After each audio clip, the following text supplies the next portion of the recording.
देखो, to find equation of tangents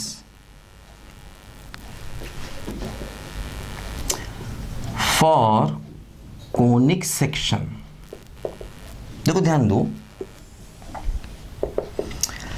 एक method है जो सिर्फ कोनिक सेक्शन में लगेगा। बताया मैंने डी वाई डी एक्स वाला मेथड वो सब में लगेगा, वो कोनिक में भी लगेगा, लेकिन ये एक और तरीका है जो सिर्फ कोनिक में ही लगेगा, है ना। और इस मेथड से हमें टेंजेंट्स मिलेगा, टेंजेंट्स। देखो ध्यान दो, जैसे ये मेथड क्या कहता है, जैसे मान लो आपके पास कोई कोनिक सेक्शन है, उसमें एक पॉइंट दिया है x1 y1, ये मान लो कोई कोनिक है। क्या होता है एक्चुअली, ये कोनिक की एक जनरल इक्वेशन होती है। ध्यान दो, ये कोनिक की एक जनरल इक्वेशन होती है ना, ये बात ध्यान देना। इसको हम कहते हैं जनरल इक्वेशन ऑफ कोनिक। देखो इसमें एक्स स्क्वायर भी है, वाई स्क्वायर भी है, एक्स वाई भी है, ओनली एक्स भी है, ओनली वाई भी है, ओनली कांस्टेंट भी है ना। इसको कहते हैं जनरल इक्वेशन ऑफ कोनिक, मतलब ये कोनिक की एक जनरल इक्वेशन मानी जाती है कोऑर्डिनेट में, है ना। तो देखो अब जैसे जितने अभी आप कोनिक देखेंगे उनमें यही टर्म आएंगे, मतलब जरूरी नहीं। अब देखो जैसे आपने पैराबोला पढ़ा था, उसमें देखो एक्स इंटू वाई नहीं आ रहा था, सर्कल के इक्वेशन में भी एक्स इंटू वाई नहीं आ रहा था, इलिप्स में भी कई जगह पर ऐसा था एक्स इंटू वाई नहीं आ रहा था। तो एक्चुअली क्या था ना, वो एक्स इंटू वाई का टर्म इंक्लाइंड वाले केस में आता है। जैसे अगर आप इंक्लाइंड पैराबोला ले लें, इंक्लाइंड पैराबोला मतलब जिसकी एक्सिस ना तो एक्स एक्सिस के पैरेलल है ना वाई के पैरेलल है, जिसकी इक्वेशन हम लोग डेफिनेशन से निकालते थे PS/PM = 1 से, उसको बोलते हैं इंक्लाइंड पैराबोला। तो इंक्लाइंड पैराबोला की अगर आप इक्वेशन निकालेंगे तो उसमें एक्स इंटू वाई आएगा। जैसे आप निकाल के देखना, मैंने आपको समझाया बताया इंक्लाइंड पैराबोला कैसे निकालते हैं। इसी प्रकार अगर आप इंक्लाइंड इलिप्स निकालेंगे तो उसमें भी एक्स इंटू वाई आएगा, इंक्लाइंड हाइपरबोला निकालेंगे उसमें भी एक्स इंटू वाई आएगा, है ना। तो एक्स इंटू वाई का टर्म किसी भी कोनिक में तब आता जब वो इंक्लाइंड होता है, ध्यान देना। हालांकि सर्कल में एक्स इंटू वाई नहीं आता, चाहे कैसा भी सर्कल हो, सर्कल में कभी भी एक्स इंटू वाई नहीं आता। तो मतलब इसको जनरल इक्वेशन ऑफ कोनिक कहते हैं। जैसे मान लो ये हमें कोई कोनिक दिया गया, ठीक, तो अब जरूरी नहीं है कि हर कोनिक में सारे टर्म दिखाई दे। जैसे मान लो पैराबोला पढ़ते हो, y square equal to x plus 1 पढ़ा, अब देखो इसमें सारे टर्म नहीं है, इसमें सिर्फ एक्स है और वाई स्क्वायर है। देखो इसमें एक्स स्क्वायर नहीं है, इसमें एक्स इंटू वाई नहीं, तो ऐसा हो सकता है ना। तो जरूरी नहीं है कि हर कोनिक में आपको सारे टर्म दिखाई ही दें, है ना। अब देखो जैसे इस कोनिक में सारे टर्म आपको नहीं दिखाई दे रहा, ठीक। तो देखो क्या होता है, जैसे मान लो मैंने कोनिक लिया, कोनिक पर एक पॉइंट लिया x1 y1 और इस पर मैंने एक टेंजेंट ड्रॉ कर दिया। अब देखो इस टेंजेंट का जो इक्वेशन है वो कैसे निकलेगा, देखो इक्वेशन ऑफ टेंजेंट देखो कैसे निकलेगा। देखो उसका तरीका ये होगा कि आप एक्स स्क्वायर को लिख देंगे x into x1, Y square को लिख देंगे y इंटू y1, है ना।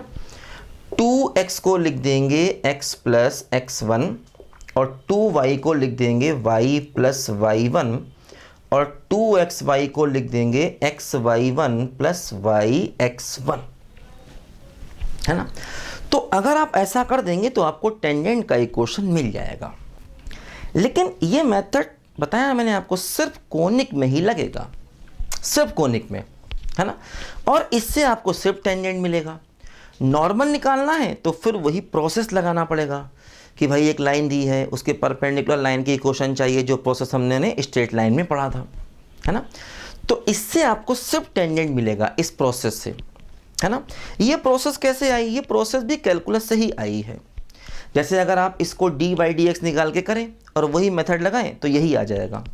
मतलब देखो जैसे टेंजेंट का इक्वेशन क्या आ गया, देखो ये आ जाएगा a एक्स स्क्वायर हो जाएगा एक्स x1, फिर देखो b वाई स्क्वायर हो जाएगा वाई y1, फिर देखो यहाँ पर h हो जाएगा अलग और 2xy आया, 2xy को देखो आप ये लिख दोगे तो क्या हो जाएगा xy1 प्लस yx1, फिर देखो यहाँ पर आया 2gx, g आप अलग ले लोगे, है ना, g आपने अलग कर लिया, बचेगा 2x, 2x को क्या लिख दोगे x प्लस x1, है ना। फिर देखो आएगा f आप अलग करोगे, 2y को लिख दोगे y प्लस y1 और प्लस c बराबर 0। तो देखो ये आ गया इक्वेशन ऑफ टेंजेंट, है ना। देखो ये आ गया हमारा इक्वेशन ऑफ टेंजेंट, ध्यान दीजिए। ठीक। तो जैसे कि अगर आप इसको डी वाई डी एक्स वाले मेथड से करो तो भी यही आंसर आएगा। तो इसका प्रूफ वही डी वाई डी एक्स से ही निकला हुआ है, लेकिन ये एक शॉर्टकट तरीका है कोनिक के लिए, जिससे कोनिक का क्वेश्चन कई बार आसानी से हो जाता है। अब देखो, जैसे इसी को हम डी वाई डी एक्स से करना चाहें तो सवाल हो जाएगा, लेकिन बहुत टाइम लग जाएगा, है ना। तो कोनिक के सवालों में हम ये मेथड लगा सकते हैं। ध्यान देना, फॉर कोनिक है ये, सिर्फ कोनिक में ही लगेगा ये, है ना, जिसमें इस प्रकार के टर्म आएंगे एक्स स्क्वायर, मतलब जहां पर आप ये टर्म देखें x square y square x y, मतलब चाहे वो कोनिक हो चाहे ना हो, क्योंकि वो तुम्हें जो देगा वो कोनिक ही देगा। जैसे हमारे सिलेबस में अगर इस प्रकार के टर्म आपको दिखाई देंगे तो आप परेशान मत होइए। मैंने बताया था अभी आपको कि इस प्रकार के टर्म का मतलब नहीं कि वो कोनिक ही हो, लेकिन आपको जो एग्ज़ाम में दिया जाएगा वो कोनिक होगा, ये कन्फर्म है। तो मतलब इस प्रकार के टर्म अगर आपको दिखाई दें तो आप ये मेथड लगा सकते हैं, लेकिन ये टर्म दिखाई दें बस। जैसे एक्स क्यूब दिखाई दे तो मेथड नहीं लगेगा, एक्स स्क्वायर इंटू वाई आ जाए तो भी मेथड नहीं लगेगा, जैसे साइन एक्स आ जाए तब भी मेथड नहीं लगेगा, जैसे है ना कॉस एक्स आ जाए वो फंक्शन है मेथड नहीं लगेंगे, मॉड आ जाए, लॉग आ जाए, ई की पावर एक्स हो जाए, साइन इनवर्स हो जाए, कॉस इनवर्स हो जाए, वो सब फंक्शन है, फंक्शन में तरीके नहीं लगेंगे, है ना। जैसे बताया मैंने, सिर्फ ये टर्म होने चाहिए, है ना, एक्स स्क्वायर हो, वाई स्क्वायर हो, एक्स वाई हो, एक्स हो, वाई हो, कांस्टेंट हो, इनके अलावा और कोई टर्म नहीं होना चाहिए। अगर ये टर्म है तो आप इस तरीके को लगा करके अपने टेंजेंट की इक्वेशन को निकाल सकते हैं ना। तो टेंजेंट की इक्वेशन निकालने के लिए दो मेथड हैं बेसिकली, एक डी वाई डी एक्स वाला मेथड है और एक ये मेथड है।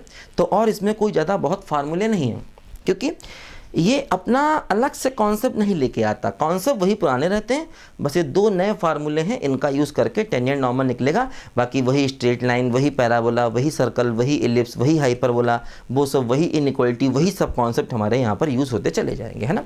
तो लिखो ज़रा बच्चों इनको ध्यान से, पहले बताता हूँ मैं आपको इसके क्वेश्चन अभी और भी।